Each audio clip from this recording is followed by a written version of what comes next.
Thanks for having me out. It's great to be here in Oklahoma again. And this photograph is not a bit of, silver screen magic or special effects or anything. This is an actual photograph of downtown Phoenix, my hometown. And what you see here is called, actually by an Arabic name, it's called a haboob, okay? Now, I think haboob translates in English into like ginormous dust storm, okay? And haboobs actually, I know y'all in Oklahoma back in the Steinbeck days, y'all knew something about dust storms. I take it you don't get these sort of things these days, right? It's actually a really great metaphor for what we're going to talk about today. The thing that your eye is drawn towards, obviously, is that beige cloud coming in and swallowing up skyscrapers in downtown Phoenix. It's kind of hard to ignore that, okay? But what's actually driving it is the stuff behind there. Up higher, what you see here is this giant weather front, right? A giant storm system of white and gray clouds that's actually driving the beige cloud forward, okay? Now, our subject today is age demographic change and the impact that is going to have on public policy. There's a journalist named Ronald Brownstein who writes for the National Journal that's written a whole series of articles about what he calls the brown and the gray, okay? The brown and the gray being these two very large generations, age generations. The gray being the baby boomers, okay? The baby boomers are a huge generation, over 70 million Americans born in the aftermath of World War II. The first baby boomer actually started to draw federal retirement benefits in 2008, okay? So by 2030, all surviving baby boomers will be of retirement age, okay? Also coming up at the same time is a very large cohort of sort of a youth population, okay? Now, as Brownstein talks about the youth population, this youth population is far more ethnically diverse, and the viewpoints, right, sort of world views of these generations are very different from each other, and they have different priorities for public funding, okay? And in the worst case scenario, what you could see happen is sort of a generational conflict start to play out in our politics between the needs specifically of education and healthcare, okay? I'll show you why that might be in a moment. But Brownstein actually describes these two generations as sort of tectonic plates that are scraping against each other and building pressure, okay? So just as one example of this, there's an economist from MIT who did a study and found that as your elderly population increases, your amount of public spending per pupil in the public school system goes down, okay? Now, we know anecdotally, right, this guy established it in an actual study, that older voters are on fixed incomes a lot of times. They're less likely to vote for a local bond override, okay? That wasn't that surprising. What research also showed was that the tendency to decrease funding was actually more pronounced when the ethnicity of the older people and the younger people were different from each other, okay? And this is something you see playing out in my home state of Arizona, okay? I'll explain why in a moment. So in a way, what I want to tell you is that I'm from the future, and I'm from Oklahoma's future, and the reason why is that you guys are becoming more and more like Arizona all the time. You didn't realize it, right? But it's actually happening. So I can give you a little bit of a preview of kind of where things are going. But before I get on to that, I'm going to have a couple of slides here I really want you to pay attention to, and this is one of them, okay? If you don't remember anything else about this presentation, you need to remember this. Changing age demography is going to have a lot of direct impacts on public policy here in Oklahoma. I'll tell you about them in a moment, but probably the biggest impact is going to be indirect, and that's going to be through the federal government, okay? every single day between now and 2030, there will be 10,000 baby boomers reaching retirement age. The United States Treasury currently estimates our national debt at $19 trillion, and they've made a conservative estimate on unfunded entitlement liabilities, mostly Social Security and Medicare, in the amount of $55 trillion. Some estimates have that much higher than $55 trillion, but it doesn't really matter because we can't pay $55 trillion. So, you know, it's like double infinity, basically, right? It is also the case that the average state in this union gets about 30% of the money they spend on various programs from the federal government. If I were y'all, I would be a little concerned, especially if I were a state lawmaker, about the sustainability of getting 33% of my budget from Uncle Sam. Because Uncle Sam going to be, now of course, Oklahoma is entitled to this stuff. Y'all all pay federal taxes too, so don't get me wrong, okay? But when you see that I really do not know how this is going to play out. I don't think anyone does, right? But when you see something that can't go on forever, it's a pretty good bet that it won't go on forever. So one of the ways that changing age demography is going to impact state policy here in Oklahoma is through federal finances, which are a mess and will not be able to stay a mess forever. One way or another, something about this is going to change. And it is likely that Uncle Sam is going to cut the allowance of state governments in the process. Okay, what do the specific numbers look like here in Oklahoma? Well, this is data from the United States Census Bureau. And basically what we see here is an increase projected in the approximate school age population. I'm only looking at 5 to 17-year-olds here, which is about as close as you can get to school age in the census data, and also the elderly population at the same time. So as you see, the projections here from the Census Bureau have it going from 640,000 5 to 17-year-olds to over 700,000 5 to 17-year-olds. So there's plenty of students to go around. But in the meantime, from just under 500,000, you're going over to 750,000 people over 65 and older. So what is this going to do to Oklahoma? Okay. Economists study age demography through something they call an age dependency ratio. And what I'm showing you here is the total age dependency ratio. And I know this sounds terribly wonky and nerdy, but it's actually a pretty simple concept, okay? So as you age through life, there are periods where you are likely to be a net benefactor of public spending. And then there is a period where you're likely to be a net contributor to public spending, and then you age back into it and you're likely to become a net benefactor again, okay? When you are young, you're not generating tax revenue, you are very likely to be receiving education assistance, okay? As you get out of the education stage and you get to be working age, the working age population at any given moment are the ones paying most of the taxes, okay? So they're sort of pushing the cart.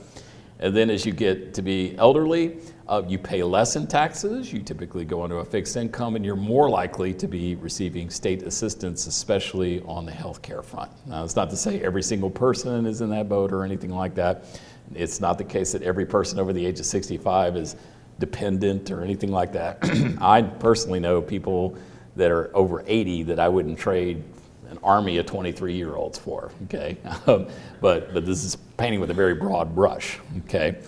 So the way this ratio works is that you take the number of young people and elderly people and divide it by the number of working age people, okay? In 2010, that number is 62. That's actually pretty low.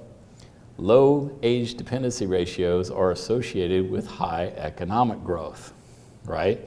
You've got lots of working age people supporting not that many young people and not that many old people, okay? If you think about the recent history of the United States, baby boom turns to baby bust, right? I am a baby buster. I was born in 1967, right? Which is after the traditional, I think it's 1964 generally is the cutoff for the baby boom generation. So you had this huge baby boom generation who became working age people, right? They had fewer children than their parents had, less baby busters, right? And there weren't that many older people around. This equals strong economic growth, right? Lots of working people means strong economic growth. What we're seeing here is this process as the baby boomers go from working into elderly, right, is a headwind to growth. It doesn't mean we can't grow. It means it's going to make it harder. Or let me simplify it even further. In 2010, Oklahoma had 62 people riding in the cart for every 100 people pushing the cart. That number is going to 80, okay? And that's going to be difficult to deal with. So one of the things that you have to do, right, to prepare for this or to deal with it productively is to get kids better educated, right? Your working age population of the year 2030, guess what? Guess where they are right now, a lot of them. They're sitting in Oklahoma classrooms, okay? This is the data from the National Assessment of Educational Progress, also known as the Nation's Report Card.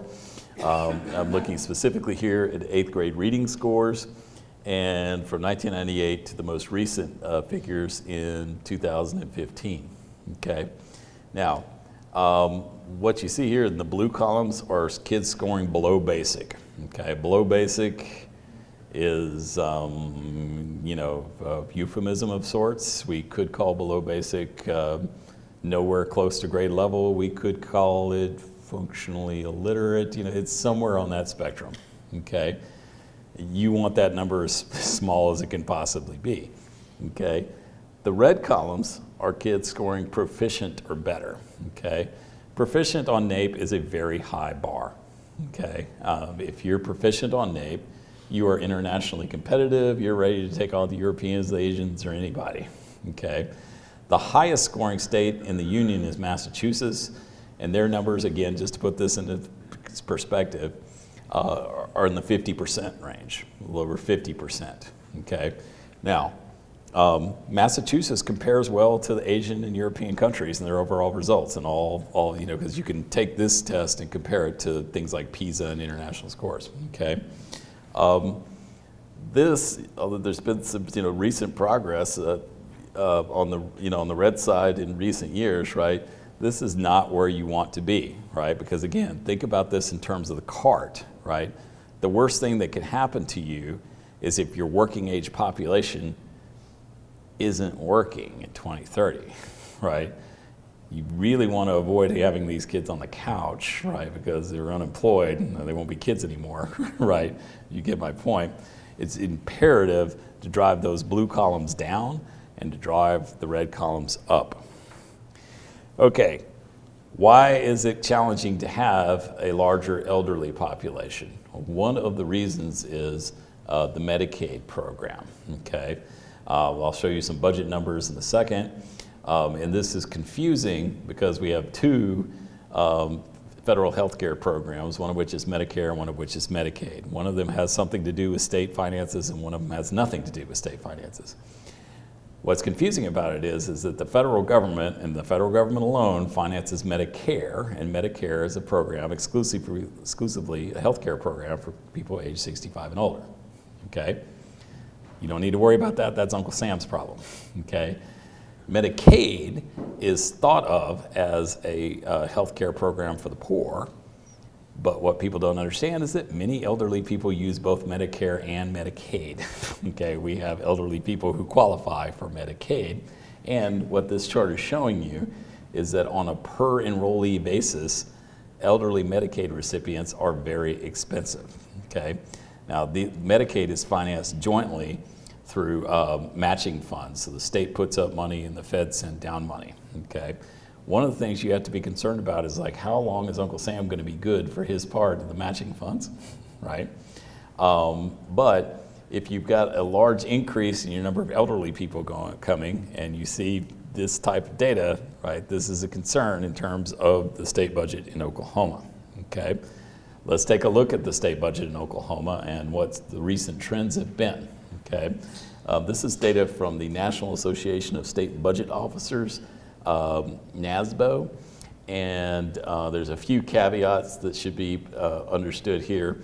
On the K-12 side, that looks like a precipitous decline, but this is only looking at state expenditures, okay? So the local portion of the funding is not included in this for schools. So We actually took a look at this morning with census data that actually includes state and local, and that the total amount of funding the Oklahoma schools is getting has been flat.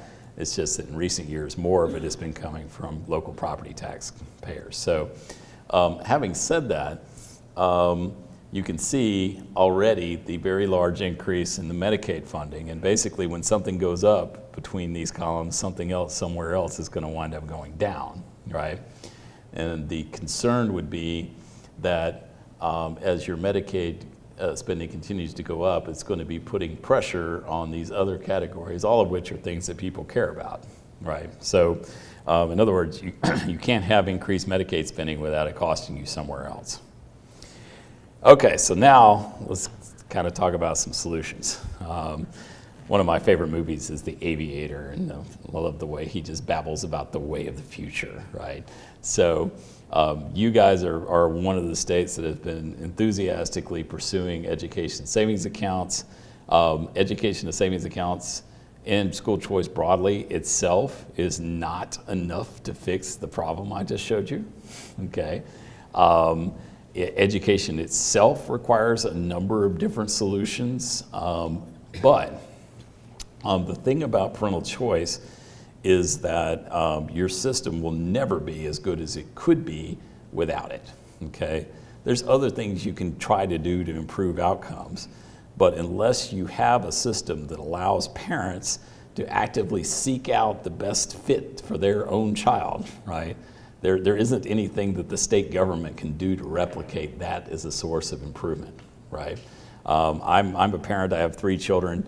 2 of my kids go to a school that is it's a Great Hearts Academy, and it's classical education, great books, school uniforms, discipline. It's fantastic. The parents are beating down the doors on the wait list to try to get into these schools.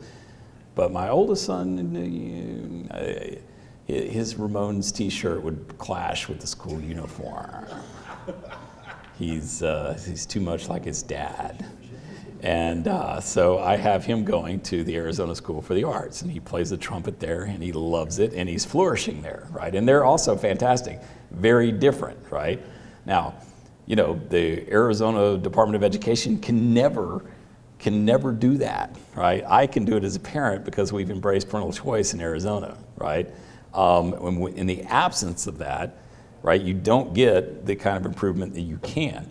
And a very good indication of this, by the way, came with the 2015 NAEP, where Arizona's charter school students absolutely knocked the ball out of the park, okay? On all 4 NAEP exams, we had scores for the Arizona charter school sector that were right with or sometimes better than Massachusetts, okay?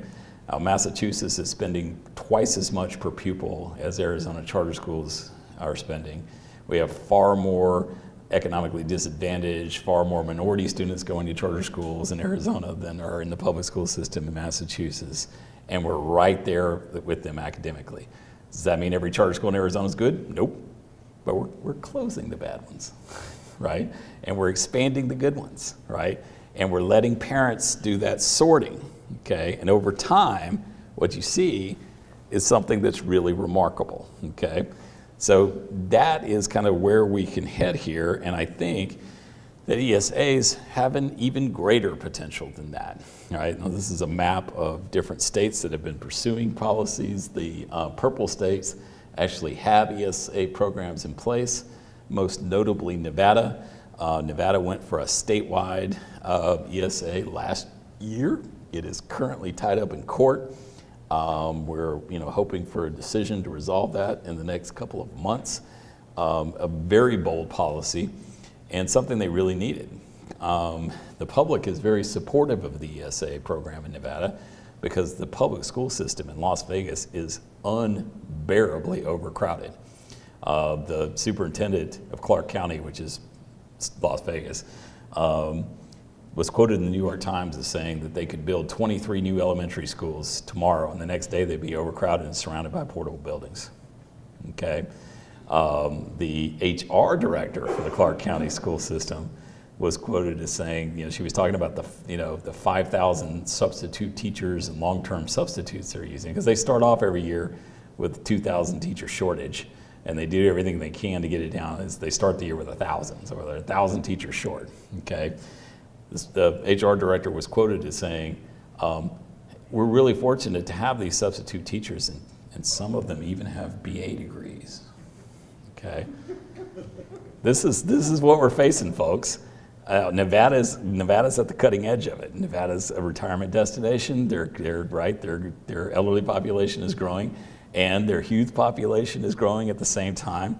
And what is public education in Las Vegas? For too many kids, it's being stuffed into a portable building with someone who doesn't have a BA degree and won't be there next week because they'll have another substitute teacher going through.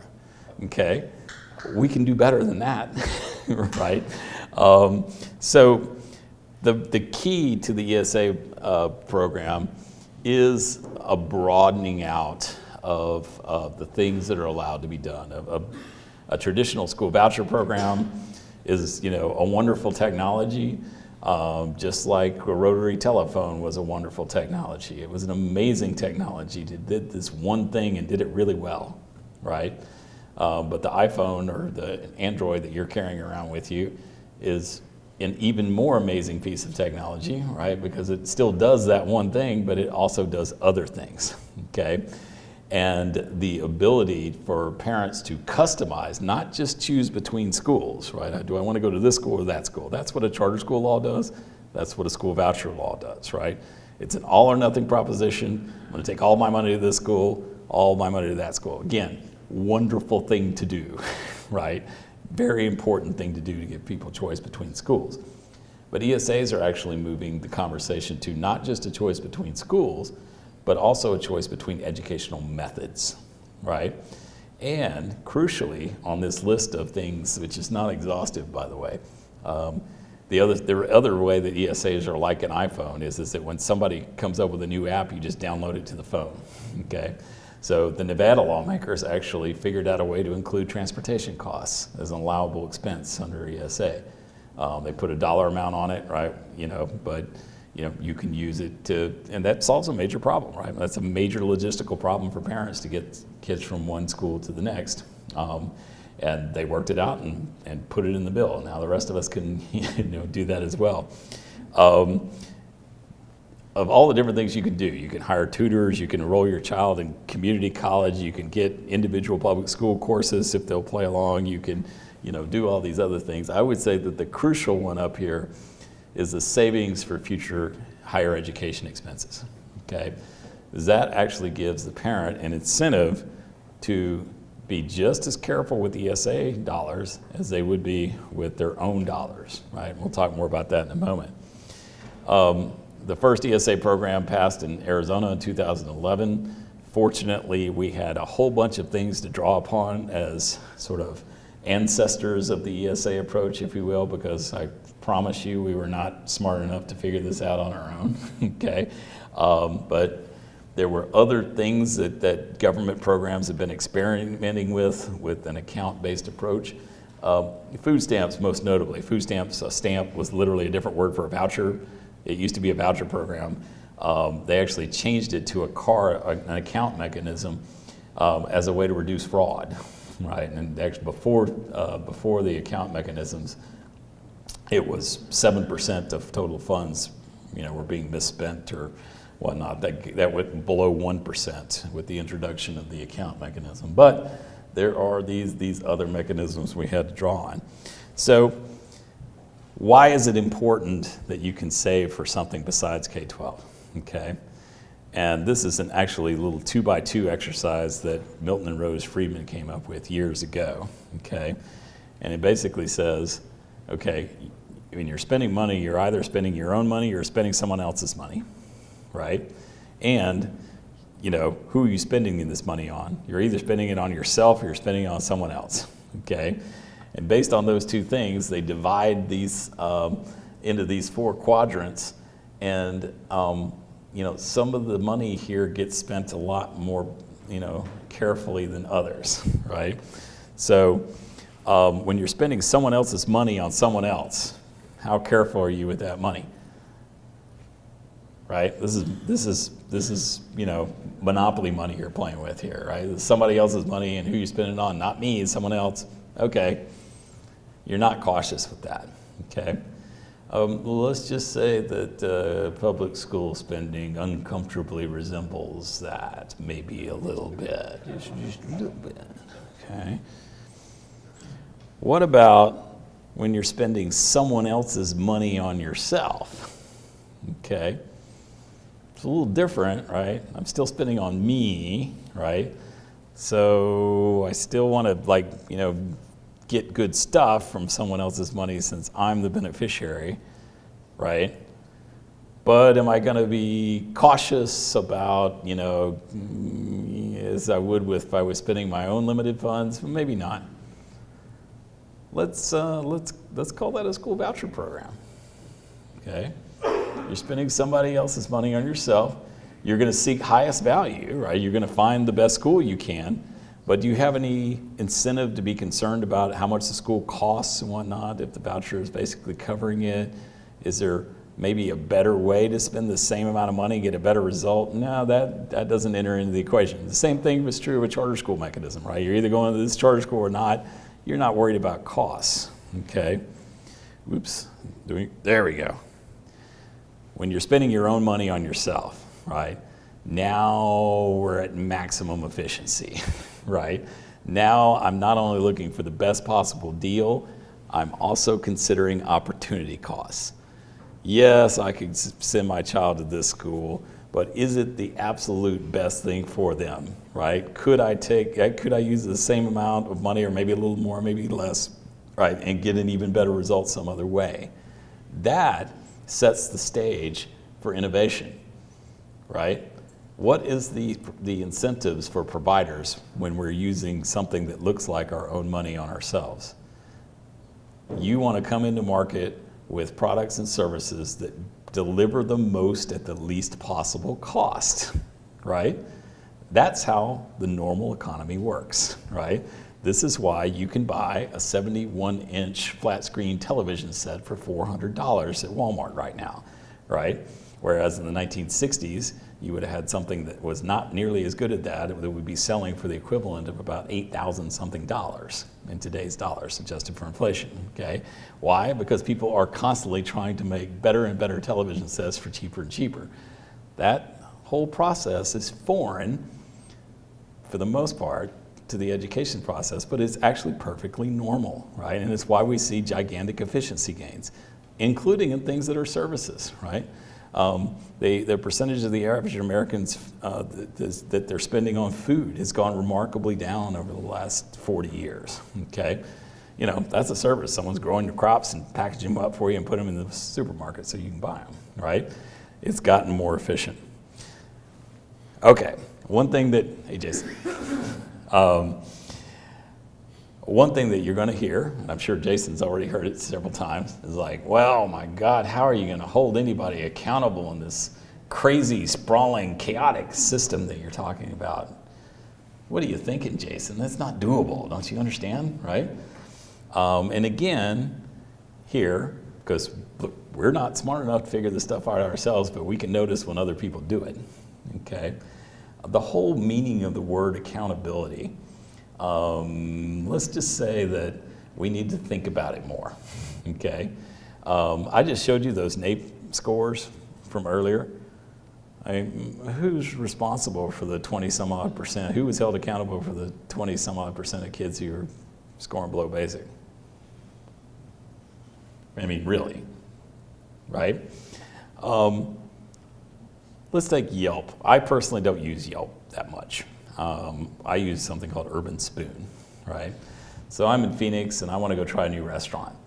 I'm not going till I look at Urban Spoon. Why? Because there are lots of people that have already been to this restaurant I'm thinking about going to, right? That have left ratings. And if they say, wow, this is a great place, blah, blah, blah, then okay, now I'm going to go try it myself. If they say, this place was horrible and I got food poisoned, life is too short, right? That is accountability, my friends. That's real accountability, brutal accountability, okay? Now in Phoenix, and I imagine around here too, we have city health inspectors. Is that accountability? No, not really. I mean, maybe it is for somebody sometime, somewhere, right? But there's actually really interesting phenomenon happening where city governments are starting to use things like Yelp to figure out where they ought to go inspect, right? They can go on to Yelp or Urban Spoon and they say, wow, people are saying they're getting food poisoning at this place. Well, maybe we ought to go check it out. And sure enough, they find an unclean kitchen and, slime in the ice machine or whatever, okay? These two things are not mutually exclusive, and I don't want to suggest that you can do this with there absolutely has to be oversight to these accounts, so don't get me wrong, right? But the snake oil salesman story, right? There's going to be snake oil salesmen, and they're going to come and they're going to rip off these stupid parents who don't know what they're doing, and blah, blah, blah. You're going to hear this, right? What do you do about that? The Nevada Treasury Office is working on this as we speak. If we get past the court case, in year 2 of the program, they want to set up an online portal, kind of like Yelp. And the idea would be, if you use your ESA to buy a Big Chief tablet at Walmart, we don't really need you to rate Walmart or a Big Chief tablet, okay? I mean, this needs to raise to a certain dollar level or it's just kind of silly, okay? But let's say some of our ESA parent kids are thinking about taking an online calculus course, right? They're giving these away, by the way. Stanford do it, and you have to pay some fee, and you can take the test. Okay, so some people would say, "How in the world are you going to hold Stanford accountable?" We're not. The Arizona Department of Education is not going to hold Stanford accountable, right? They have enough trouble trying to hold public schools in Arizona accountable. They're not going to hold Stanford accountable.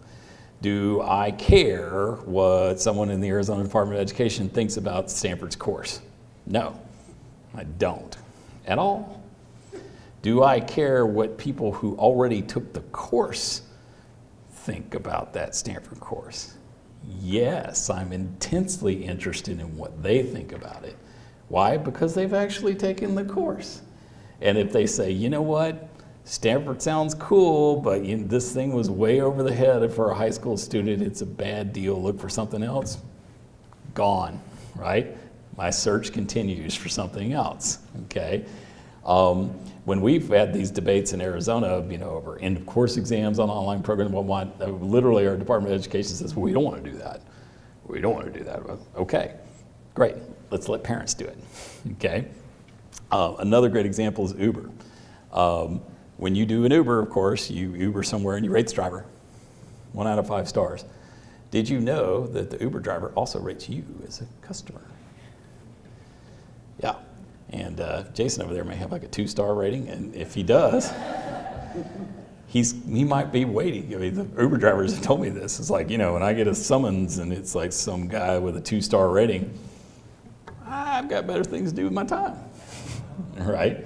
You can also, we've kind of started to toy with this idea of like, okay, well, if parents are going to rate providers, can that go both ways? I don't know yet, okay? But it's a really interesting phenomenon. The bottom line is that these technologies are becoming increasingly ubiquitous. We're using them all the time, and I want to suggest to you that this is a far more robust system of accountability than just giving a kid, sort of a minimal skills test at the end of the year and then passing them on to the next grade and you get the results 2 months later. Is that a form of accountability? Yes. Is it a very strong form of accountability? No. Are there things that we can do to strengthen it? Yes. Is this a lot more? Absolutely, this is a lot more, okay? The really interesting thing is that this Yelp idea actually came out of the first year of the ESA program in Arizona. Parents started doing this themselves, okay? From the very first group of 150 parents in year 1 of the ESA program in Arizona, they created their own listserv, okay? And they literally started comparing notes with each other. I'm looking for this type of a therapist somewhere in the West Valley in Phoenix. Can anyone help me? Someone emails and says, yes, the person you want to go to is this person. They're great, right? I'm thinking about, buying a Rosetta Stone French course. Has anybody used one of those before? Is that any good? Here come 5 responses from people, okay? Spontaneous order, okay? But it can be formalized into a really powerful resource for parents to use in trying to navigate which is obviously going to be a pretty complex set of decisions. If you're going to use multiple providers, right, you have to kind of figure out how to do it. But the technology is there. Last example here is from grade schools. Okay, there's really interesting research that show, grade schools collects testing data and they analyze it and put it into digestible forms and whatnot. But they also collect parent reviews. Okay, and we actually have experimental research now showing that parents really care about those parent reviews. Okay, someone went in and had parents look at a number of schools, and they inserted a couple of negative reviews into some other, they made them up and put them in, right, and had the parents exposed to them. And what they found is that it made almost a grade level worth of difference on a A to F scale, whether those 2 extra negative reviews are in or not, right? Yeah, but it makes sense, right? These are the people that have experienced the school. If they say it's terrible, if they say the principal's indifferent, blah, blah, blah, blah. Now, one concern is that in something like Yelp, it's actually a small percentage of the users that are actually leaving a review. If you have everyone do it for a significant purchase, you can kind of take care of that problem. So let's tell you a couple stories from some of our recipients. This is a first generation students in the ESA program. Actually his story is really interesting before he enters the ESA program. So this boy has cerebral palsy and is also sight impaired.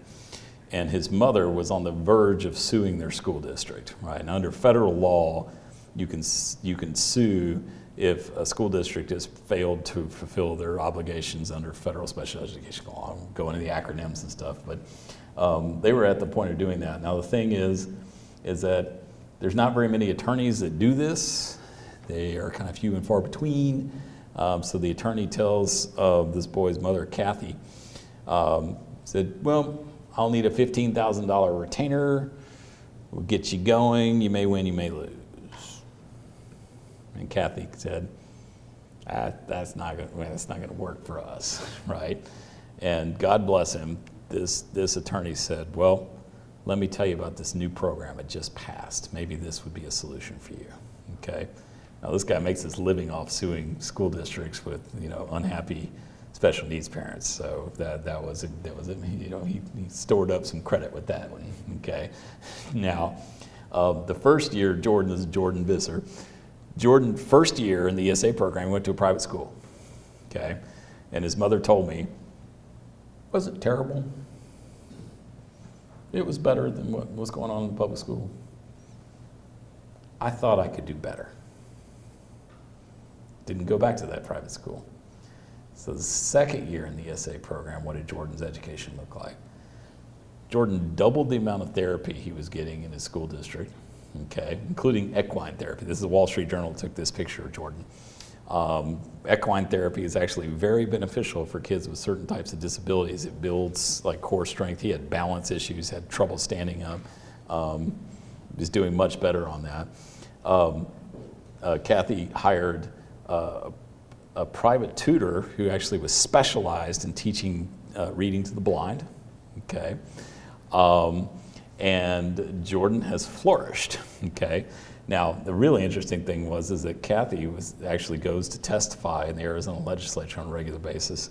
And at this particular legislative hearing, there was a lot of grousing about there not being accountability in the program. There's not accountability, blah, blah, blah, And Kathy Visser, God bless her, she got up and she said, y'all, you people keep talking about accountability.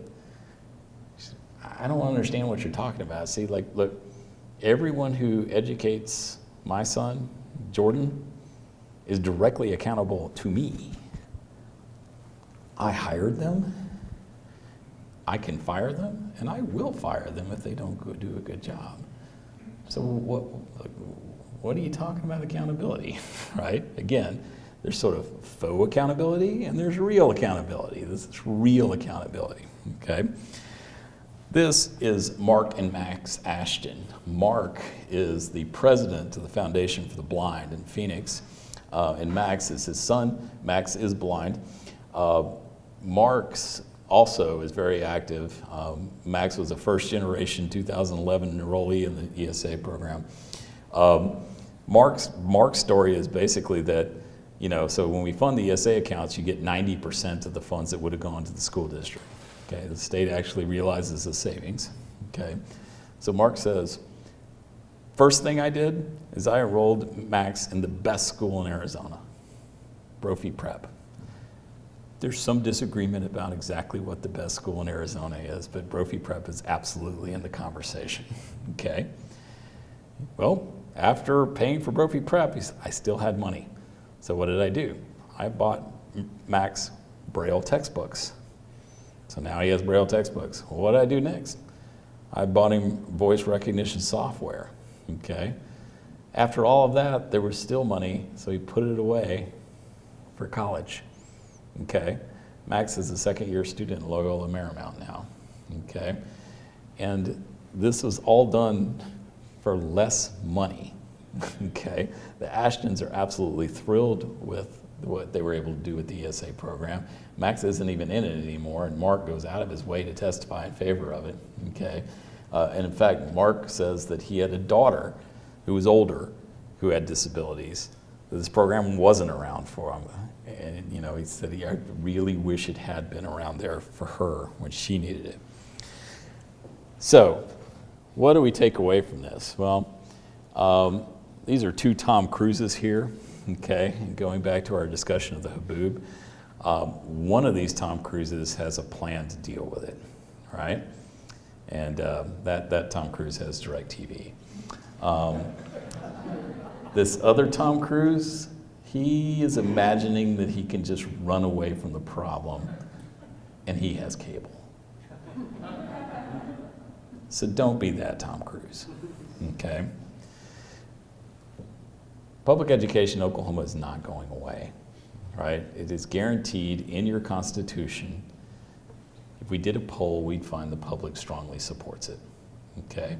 We have every reason in the world, to the extent anything is, to believe that public education is a permanent feature of life in Oklahoma, okay?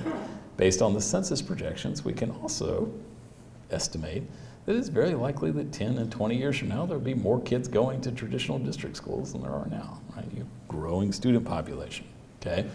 But also based on those census projections, we can say that things are going to get more challenging, okay? And this is going to require us to adapt to a changing environment. It is natural and expected that there are a lot of people who don't like change. And when I read stories about the education debate here in Oklahoma, I see a whole lot of people who don't want things to change. As it happens, the reality is that change is not optional. It's going to happen, okay? The pressures that are going to be brought to bear on your state, and you guys are already going through this, right? Right now, you have a budget deficit from what I understand. There's all kinds of policies we haven't even talked about here that are going to be impacted by this. For instance, pensions, okay?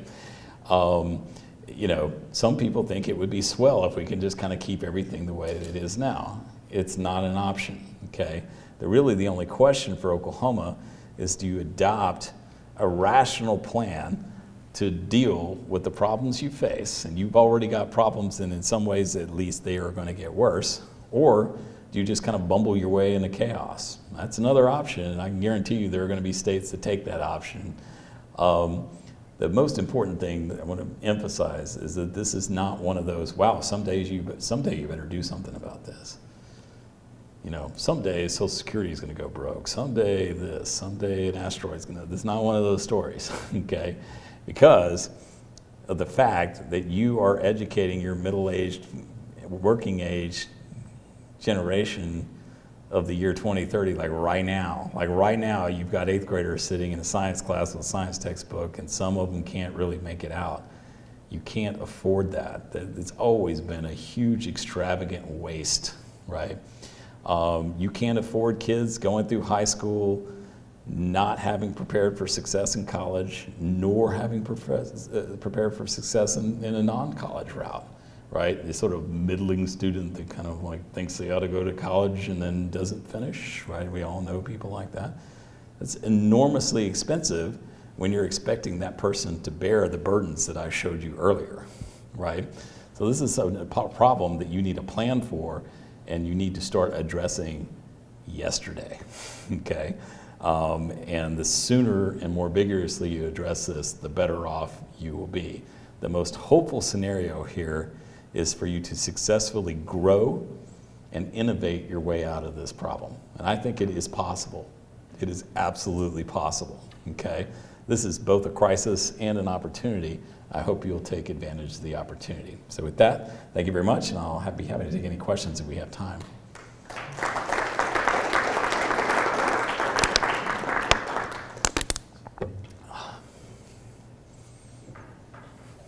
Yes, sir. So roughly, you said 90% of the public school dollars are available for ESA. What is that what does that come out? Well, it depends. The funding weights also apply at 90%. So for some children with profound disabilities, you could be talking about as much as, say, $21,000, okay? For a child without a disability or without, standard weighting, you're looking about like $5,600. Yeah. Yeah.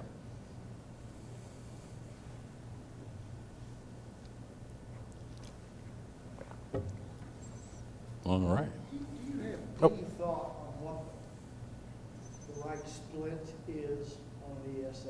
You know what I'm talking about. I don't. To make it attractive enough that the public school aficionados would at least listen to the idea, but good enough that the parent could take a significant amount and go with it. In other words, there's got to be a split in there someplace where the public schools would say, oh, now you're talking. So it's very interesting. The special needs thing, right? For the last 40 years, since the passage of the federal special education law in the 1970s, so it's been longer than that, but the public schools have consistently made the claim, and I think they're telling the truth, that they don't get enough money for special ed kids, and that as a consequence, they transfer money out of general ed into special ed. Okay. Now, when you propose an ESA only for special ed kids, they still oppose it, right? Then that leads people like me to say, wait, I'm confused. Is special ed, is it overfunded or is it underfunded? Because before you said it's overfunded, but now you're saying that it's overfunded, and it's going to be devastating to, right? After like about 5 years of this in Arizona, we finally started to see the first glimmer of them going, okay, on special ed, you got us, right? I mean, this is not really harmful to us, and maybe we ought to actually, but you're talking about trying to steer an ocean liner here, right? I think that we've only taken the first little baby steps towards an account-based education system. And I don't think that the end of the story is actually doing what Nevada did is not the last step. The last step, in my opinion, is that all public funding for all K-12 education should go into a parental controlled account before it goes anywhere else. In other words, parents should interact when they want to with the public school system through an account mechanism, right?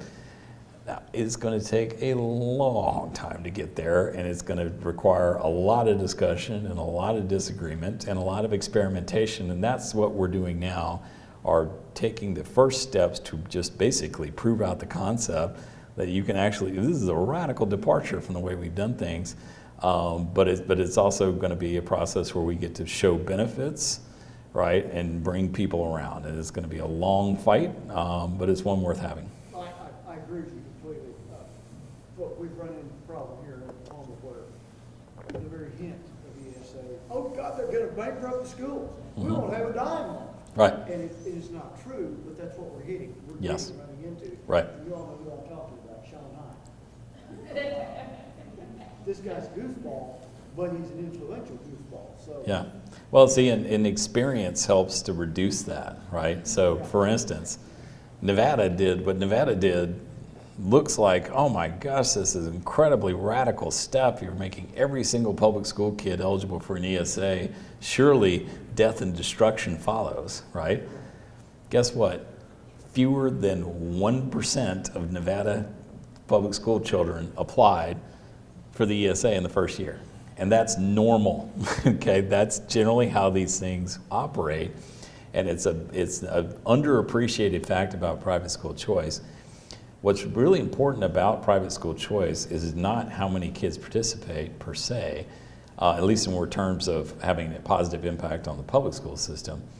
What is actually important is how many kids can participate with funded eligibility that's actually there if they want it, okay? My favorite example of this is the McKay Scholarship Program in Florida. It's been around since 1999.